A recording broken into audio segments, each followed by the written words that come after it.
Buenos días, licenciada. Yo voy a hablarles sobre el manejo de residuos sólidos hospitalarios.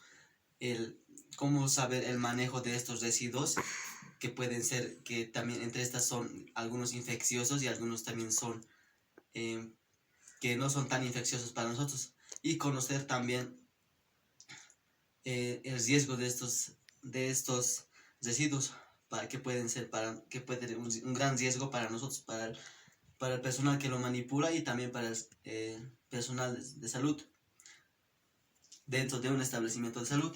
Bueno, entre estas, mayormente estos residuos van a ser lo que son los residuos sólidos, gaseosos o también líquidos.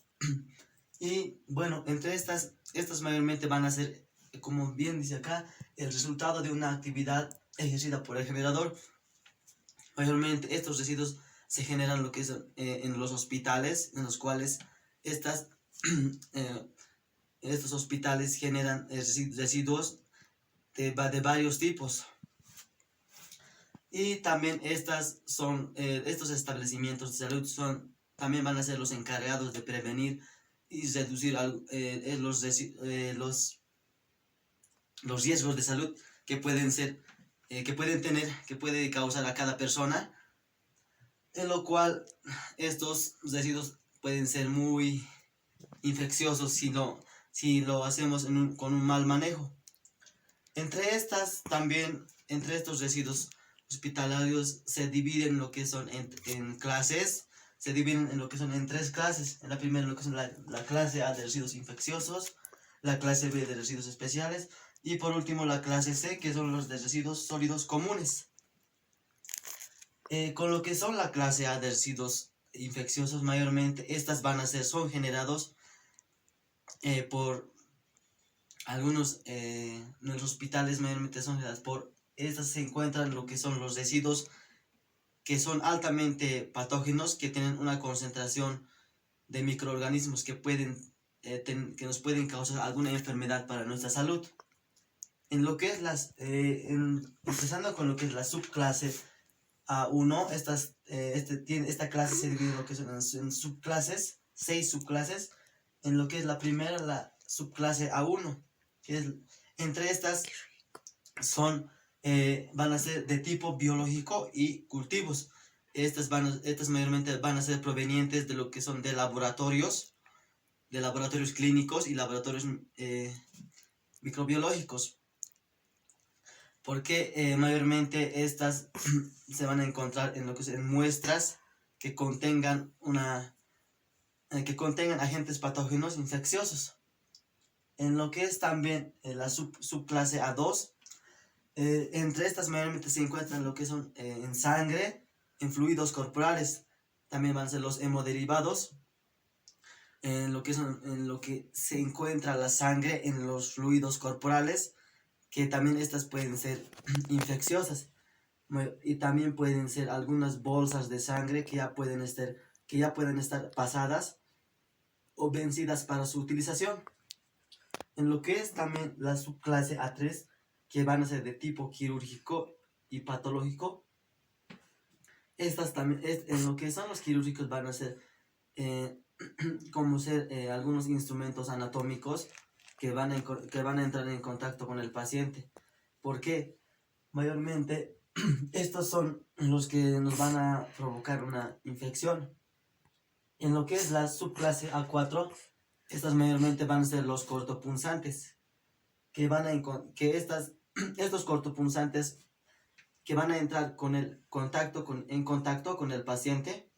Entre estas pueden ser las jeringas o también algunos instrumentos anatómicos, algunas sondas y otros que pueden ser de tipo cortopunzantes que entren en contacto con el paciente. En lo que es también la subclase A5, estas mayormente se encuentran en cadáveres o partes de animales de experimentación. Y en lo que es la subclase A6, esta mayormente son de asistencia a un paciente que se va a estar aislando, o de excreciones. Mayormente en pacientes que se están aislando se aíslan a pacientes que tengan una enfermedad altamente transmisibles, ya que cuando se aísla un paciente, al momento de aislar a un paciente debemos tener mucho cuidado al aislarlo a otro lugar, porque este paciente puede presentar con una enfermedad que puede ser muy transmisible para nosotros y el personal puede contagiarse de esa enfermedad que contenga el paciente.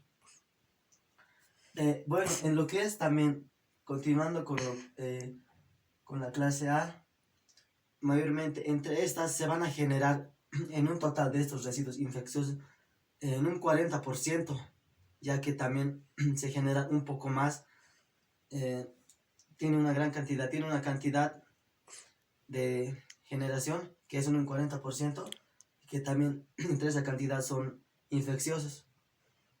En lo que es la clase B de residuos especiales, estas mayormente se generan durante actividades auxiliares, también pueden ser en actividades de diagnóstico o algún tratamiento que se le puede estar dando al paciente y que no han entrado en contacto con el paciente.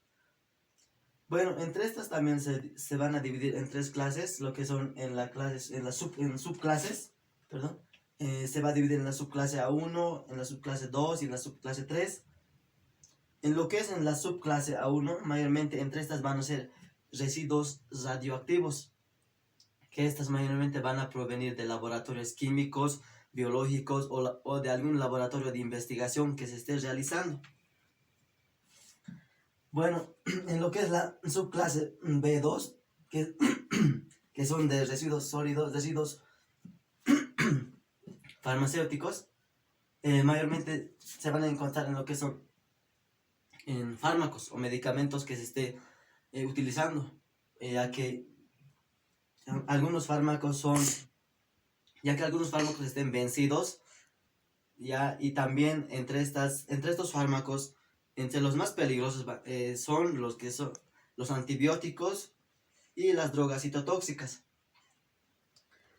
En lo que es la subclase B3, mayormente son residuos químicos, que pueden ser también, que son peligrosos.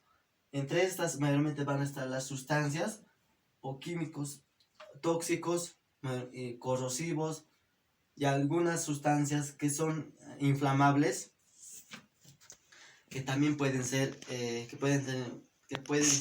peligrosos.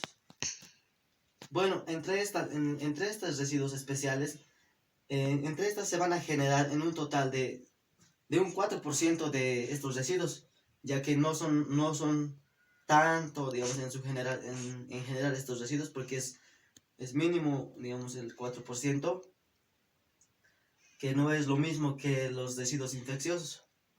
Bueno, continuando también con lo que es en la clase C de residuos sólidos comunes, mayormente entre estas van a ser, estas mayormente se va a generar en un hospital o en un establecimiento de salud, por actividades administrativas, ya sea también auxiliares o también generales.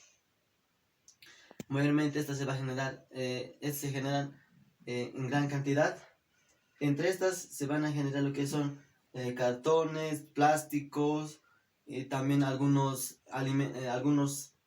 restos de alimentos que se preparan para preparar. Entre estos residuos comunes se genera en un total de un 56%, ya que esto mayormente se genera en gran cantidad, ya es más que los residuos infecciosos, más que los residuos especiales. En un establecimiento de salud se va a generar mayormente lo que son los residuos comunes, como ya habíamos dicho, en un 56%. Entre estas total llegan a ser en un 100%. Bueno, en lo que es también continuando, dentro del manejo de los residuos sólidos hospitalarios, también tienen sus etapas de manejo. Entre estas mayormente van a ser, son actividades que son desarrolladas desde el momento que se genera estos residuos sólidos en un establecimiento de salud, hasta su tratamiento y por último hasta tener una disposición final. en lo cual también estos se van a dividir en dos etapas, en lo que son en el manejo interno y también en el manejo externo. Bueno, en lo que es en el manejo interno mayormente, esto se va a realizar lo que son dentro del hospital, en el interior del centro de salud. Entre estas tiene 4 fases en este manejo interno. En lo primero es en la separación de origen. Mayormente estos residuos nosotros debemos de separarlo de acuerdo a su origen, como ya habíamos dicho que se clasifican en 3 clases, entonces nosotros debemos separarlos por clases y de acuerdo al origen que viene. Y también la recolección y transporte interno. Entre estas, una vez separándola por origen, nosotros también debemos de recolectar y posterior transportarlo internamente a un lugar donde esté designado. Y posterior a eso viene el almacenamiento, almacenar en un lugar, una vez ya transportado, almacenarlo en un lugar, todos estos residuos, y posterior a eso hacer su tratamiento de estos. Bueno, en lo que es también el manejo externo, como dice que es manejo externo, esto se refiere al manejo de estos residuos fuera de los establecimientos de salud o en el exterior de los establecimientos de salud. En lo que es también esta se divide en dos, en lo que es la recolección y en lo que es el transporte externo. En la recolección es también igual recolectar estos residuos en un lugar que se esté asignando y posterior a eso también hacer su transporte a un lugar ya para su posterior tratamiento y así poder transportarlo con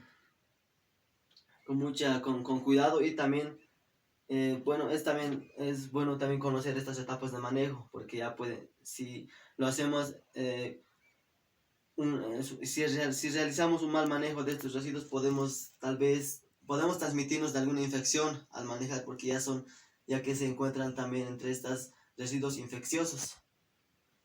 Bueno, también en lo que es, por último, en lo que es la disposición final, entre estas mayormente en la disposición final tiene un tratamiento muy especializado, ya que en algunos países o ciudades hacen un tratamiento muy especializado de estos residuos, ya que estos pueden llegar a ser residuos muy peligrosos durante su tratamiento. Bueno, también en algunos países tienen un tratamiento especializado porque así para tener un buen manejo y para esto prevenir que exista algunas enfermedades. Bueno, también en algunas ciudades que no cuentan con un tratamiento especializado, también esto se las puede hacer mediante un entierro por celdas, dividirlo de acuerdo a lo que es su origen y a lo que es diferente o sea, de acuerdo a las clases que existen de estos residuos. Y posteriores enterrarlas por celdas, dividirlas y hacer su tratamiento, así para prevenir de ciertas enfermedades. Bueno, el conocer estos manejos de residuos hospitalarios es muy importante para nosotros, tanto para las personas y también más que todo para el personal de salud y para el personal que esté encargado de este manejo de estos residuos. Gracias. Muy buenas tardes, licenciada. Continuando con lo que es la exposición sobre el tema que nos tocó a mi compañero Edwin Cruz Ramos y mi persona, que era sobre lo que es el manejo de residuos sólidos hospitalarios, voy a continuar con lo que es la recolección y transporte de estos manejos de residuos sólidos que se manejan en el interior del hospital. Ya, muy bien, para comenzar, se debe decir que el manejo de residuos sólidos, el traslado y la recolección se debe realizar durante unas 2 a 3 veces al día. Ya esto también va a ser de acuerdo a la cantidad de residuos que se generen en distintas áreas del hospital. Ya se podría decir que en áreas en donde exista o donde sean áreas críticas, es necesario que se realicen más cantidad de veces la recolección y transporte de lo que son los manejo de residuos sólidos, lo que son a los distintos tipos de almacenamiento, que enseguida voy a comentar ya. También debemos de considerar que existen dos tipos de manejo de residuos sólidos, que son el manejo de tipo manual y el manejo mediante carros, ¿ya? También se podría decir que los carritos en estas cuestiones de manejo con el carro deben tener ciertas características, como por ejemplo tener llantas de goma, ya que al momento de trasladar los residuos, estas llantas de goma van a reducir el sonido que éstas emitan para así molestar a lo que son los pacientes. Ya también deben tener un diseño impermeable, ya que si en caso de que ocurra algún accidente, al momento de transportar los residuos, haya sufrido un accidente, se caiga o se deseche todo, entonces sea de manera más fácil volver a recolectar. Entonces para eso tiene que tener un diseño impermeable, ya. Y también estos carritos sus juntes deben ser redondeados, así para una fácil limpieza o una fácil desinfección después de haber realizado el traslado de los residuos, ya. Y también algunas recomendaciones sobre el manejo de estos carritos es que no deben estar así los carritos de recolección de desechos entre los pasillos, ya. Y también debe lavarse y desinfectarse adecuadamente, como le decía hace un rato, ya. Y también en cuestión a los horarios, ya, y también debe estar definido los horarios de recojo. No, o sea, en sí no se puede recoger en horas cuando se les proporcione alimentos a nuestros pacientes, ya.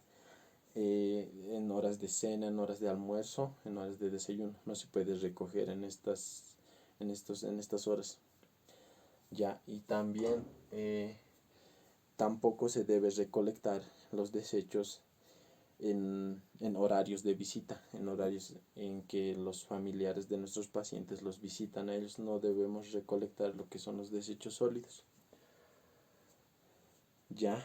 Y también en cuestión del traslado también existen lo que es un mapa de rutas dentro del hospital. Va a existir un mapa de rutas de acuerdo si es de primero, segundo o tercer nivel, ya. En caso de que, y también estas rutas van a estar divididas de acuerdo a los pisos que tenga. En cada piso tiene que existir un mapa de ruta por donde se debe recolectar lo que son los residuos sólidos de cada área, ya. Muy bien, también se puede decir que no se debe recolectar, no se debe hacer recolección, no se debe hacer conductos internamente, o sea, es decir, no se deben hacer por dentro del hospital, no se deben cavar, lo que se puede decir, no se deben cavar túneles para recolectar lo que es la basura, ya. Y también en cuestión a lo que es, como les decía, la recolección va a constituir lo que son, va a estar constituido por tres tipos de almacenamiento. Lo que va a iniciar, lo que va a ser el almacenamiento inicial. Esta se va a realizar más en el lugar en donde se generan los residuos, ya. Este va a ser el almacenamiento inicial en donde se va a generar por primera vez los residuos, ya. Estas pueden constituirse por bolsas de polietileno, ya. Y también pueden ser envases plásticos para desechar lo que son los materiales cortopunzantes, ya. Estos también tienen que tener algún tipo de características. Como le decía, las bolsas tienen que ser de polietileno. en cada área distinta se va a poner lo que son las bolsas a cada envase, se podría decir, a cada lugar para desechar, a cada caja de plástico para desechar los residuos. Esto también debe estar debidamente etiquetado y sellado de acuerdo, de acuerdo a cada tipo de residuo que se genere. Ya, y también en lo que son para los desechos cortopunzantes, el material debe ser sí o sí de metal o de plástico rígido. Y también para desechar, ya que estos objetos pueden producir algún tipo de daño en la persona, entonces su manera de insertar lo que son los residuos debe ser a manera de alcancía. Es decir, que no se trate de introducir toda la mano para desechar los residuos. Ya, esto va a ser en cuestión a lo que es el almacenamiento inicial. Ya, también los recipientes, una vez que ya estén llenados, se deben recolectar de este almacenamiento inicial a lo que se debe llevar a lo que es el almacenamiento intermedio. Ya, en este almacenamiento inicial, los residuos no van a permanecer lo que son mayor a 24 horas. Los residuos infecciosos, se podría decir, no pueden mantenerse mayor a 24 horas. Ya, y también los residuos que sean cortopunzantes no deben superar lo que son los 7 días. No deben estar ahí durante 7 días. Ya, y en cuanto a lo que son los residuos de fármacos que se hayan utilizado, entonces estos pueden estar de 7 a 10 días. Si incluso sobrepasara esto, sí o sí debemos de trasladarlo a lo que es el almacenamiento intermedio. Ya, muy bien. Una vez que se haya generado lo que es los residuos en el almacenamiento inicial, vamos a trasladarlo mediante lo que son las bolsas o los envases de plástico que sirven para desechar los desechos del almacenamiento inicial. Vamos a transportarlo a lo que son el almacenamiento intermedio. Ya, el almacenamiento intermedio de residuos, en el almacenamiento intermedio de los residuos se van a depositar temporalmente los residuos que se hayan generado en el almacenamiento inicial. Esto más que todo va a ser en bodegas. En bodegas, unas pequeñas bodegas, se van a trasladar lo que son los residuos del almacenamiento inicial. Ya, muy bien, esto también va a ser con el debido etiquetado de las bolsas o de los envases que contengan cada residuo. Es decir, que estén seleccionados por la clase de residuo que es. Ya, muy bien. En este almacenamiento interno, esta bodega, se podría decir que debe tener también ciertas características para poder funcionar correctamente. Ya, muy bien. Como una de ellas sería que debe tener carencia de ventilación, debe poseer una ventilación adecuada, ya que sin esta los residuos pueden llegar por el calor o por el frío, por el calor más que todo, pueden llegar a evaporarse y entonces tal vez puedan distribuir olor, ¿ya? Y también estas bodegas deben tener una iluminación adecuada, es decir, no puede ser, las bodegas no pueden estar en un cuarto oscuro, se podría decir, ¿ya? Las bodegas del almacenamiento intermedio, ¿ya? Y también debe almacenar lo que son los productos para la posterior limpieza, ya, para la posterior limpieza del área. Ya, también otro de las características que debe poseer lo que es el almacenamiento intermedio es acerca de los cables, ya. Los cables eléctricos que pasan por ahí no deben estar bien protegidos, tampoco deben estar con peladuras, se podría decir, no deben estar despelados. Ya, ya también debe poseer lo que son los recipientes para lo que es los residuos comunes que todos generamos, en sí se podría decir, los residuos como ser lo que son las cáscaras de plátano, más que todo los residuos de los alimentos. También una vez que se ha trasladado lo que es el almacenamiento intermedio, los residuos, estos van a permanecer, y de igual manera los residuos infecciosos van a permanecer no mayor a 24 horas. Ya, una vez que se haya sobrepasado esto, es que sí o sí debemos trasladarlo a lo que es el almacenamiento final. Ya, en cuanto a lo que son los residuos comunes, tampoco deben durar más de 24 horas. Ya, una vez que se haya recolectado, estos residuos se van a trasladar a lo que es el almacenamiento final. Ya, en el almacenamiento final es donde estos residuos se van a colocar temporalmente. Ya, de igual manera, se podría decir que el almacenamiento final es en el cual una bodega en el cual los residuos se depositan definitivamente, ya, hasta la espera de que sea recogido por el carro recolector municipal, se podría decir por el carro que traslada lo que son los residuos para llevarlos a un relleno sanitario. Ya, muy bien, también debe tener ciertas características lo que es el almacenamiento final de los residuos, como ser que el área debe estar ubicada preferiblemente fuera de la planta, o sea, es decir, debe estar fuera de lo que es el hospital, se podría decir, ya, para evitar que estos mismos residuos lleguen a producir infecciones en los pacientes. Ya, también de igual manera deben carecer lo que es de recipientes que estén debidamente seleccionados y debidamente con su etiquetado para colocar el tipo de desecho que se haya producido en el almacenamiento intermedio. Ya, y también debe la construcción del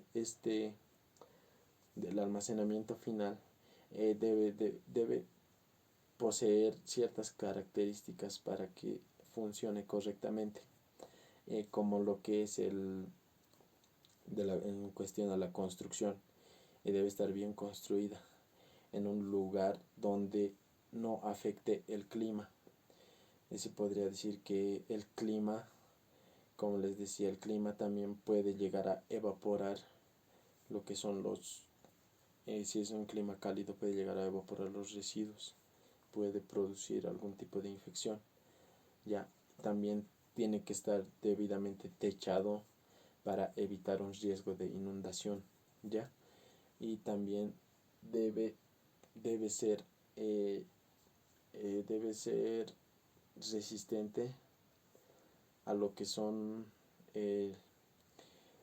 debe ser resistente para que no exista presencia de vectores que trasladen lo que son los residuos y lleven a otras partes. Vectores debe tener ausencia de vectores como lo que son las moscas, los ratones, es decir, que no se deben reproducir en estos lugares. Ya, muy bien, también continuando, como les decía, debe ser de fácil acceso,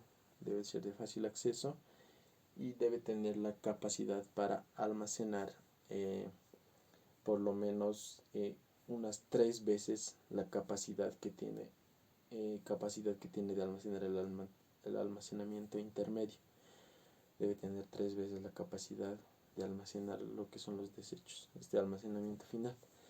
Ya, muy bien, también lo que debe estar dividido por paredes, y para cada residuo, como les decía, debe estar dividido por paredes y debe estar debidamente señalizado con señales que diga riesgo de residuos sólidos, con la leyenda de riesgo. Ya,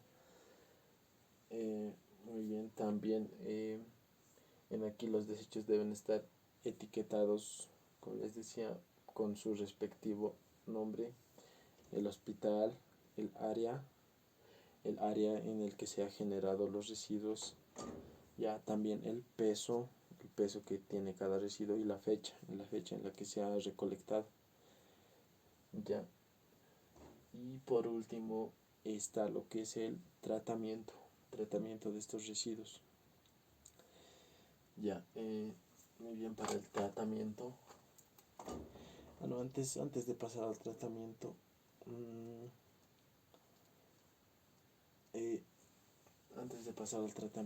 vamos a decir que existen 3 tipos. En cada nivel va a existir un distinto tipo de recolección de residuos o distinto tipo de la duración de residuos en los 3 tipos de niveles de hospitales. Ya, como les decía, los residuos infecciosos pueden durar en el almacenamiento final de 3 hasta máximo unos 15 días. Ya, pasados estos, ya deben venir a recolectar lo que es el carro para llevarlo lo que es al relleno sanitario. De igual manera en lo que es el hospital de segundo nivel, la recolección de segundo nivel. Ya. Y también en la recolección de tercer nivel, de igual manera, en el almacenamiento final no deben durar más de 15 días.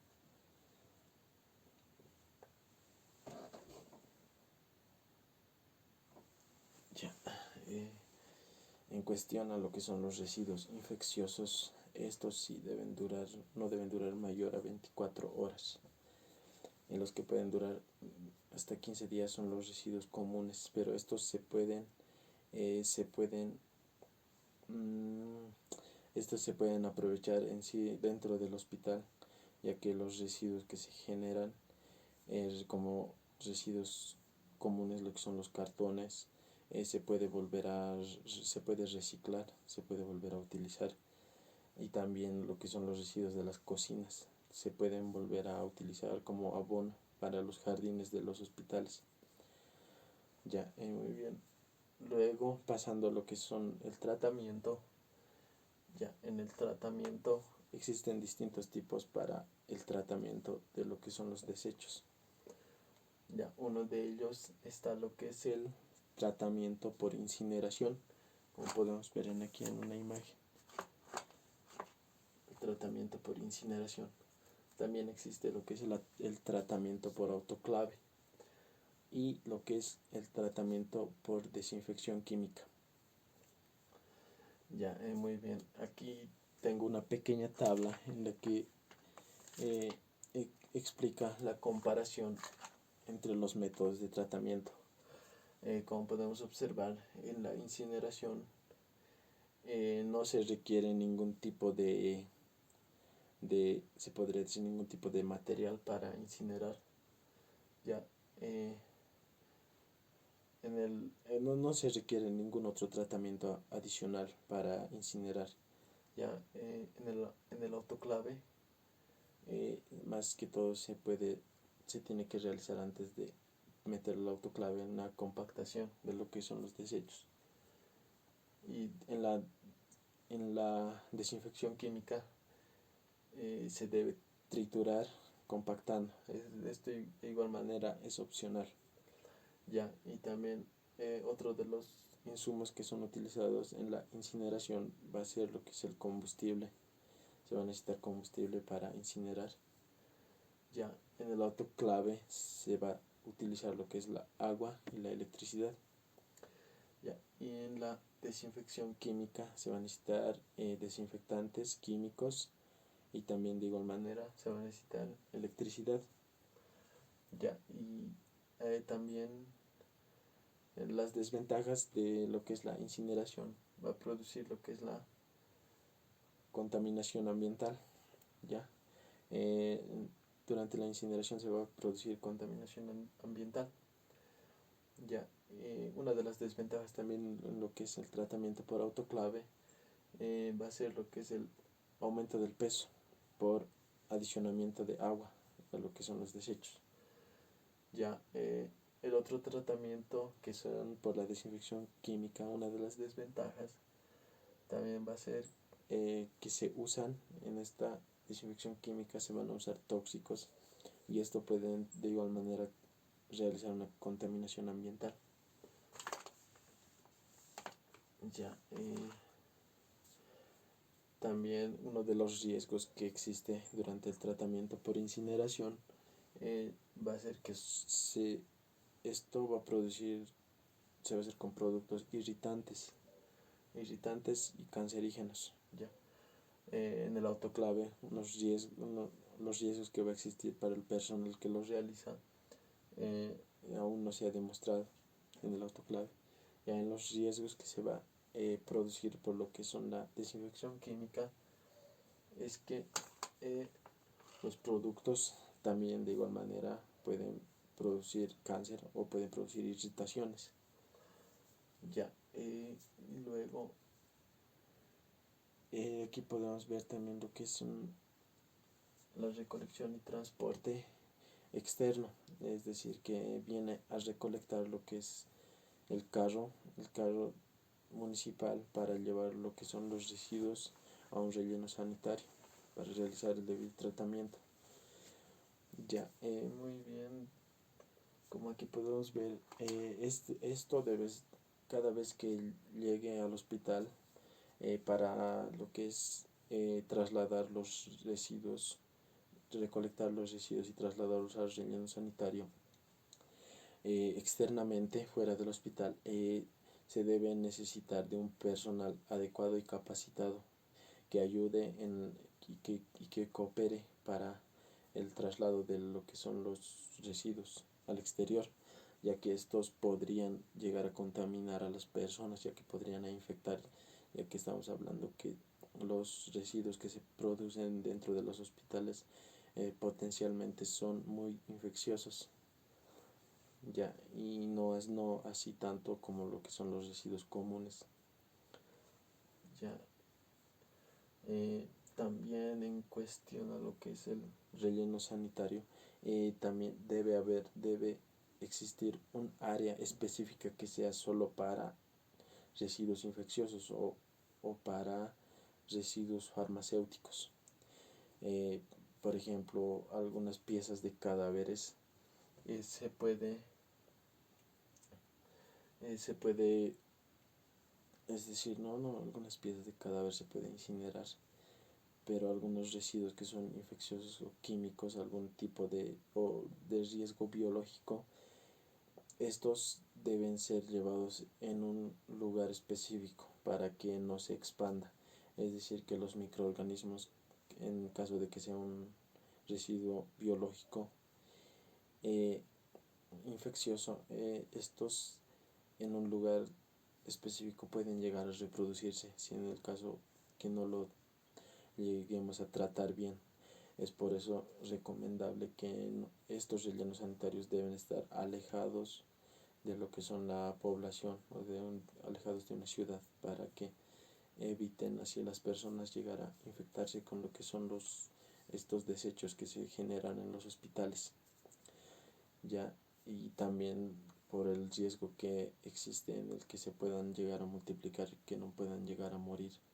Y ahí tampoco estos rellenos sanitarios no se deben realizar en donde por dentro de la tierra van lo que son existen ríos o existe alguna filtración de agua, ya, porque estos en cuanto lleguen a lo que son los desechos van a viajar y van a llegar a algún punto en donde podría llegar a la superficie estas aguas, pero ya en sí estas aguas ya van a estar contaminadas con lo que son los desechos y esto puede llegar también de igual manera a producir algún tipo de infección en la población. Ya, y también en cuestión a lo que es por última parte, en la cuestión de lo que es a la bioseguridad del personal que recolecta lo que son los residuos sólidos. Ya el personal debe estar con buen equipo de bioseguridad para evitar que el personal mismo llegue a infectarse con lo que son al manejar los residuos sólidos. Ya, como podemos ver, es es necesario usar una bata, que en un pequeño cuadrito lo hice. Es necesario usar una bata, una pijama que nos evite de transmitirnos con infecciones. Ya también lo que es el gorro, las gafas, el barbijo y unos guantes. Ya. Y también siempre después de realizar el traslado o la recolección de estos residuos, siempre se debe realizar lo que es el correcto lavado de manos. ¿Ya? Y también es recomendable por eso decir que cualquier personal de salud debe estar perfectamente bien en estado de salud. Ya, es decir, que tenga todas las vacunas, más que todo, todas las vacunas, podría decir. Y eso es todo, licenciada. Muchas gracias.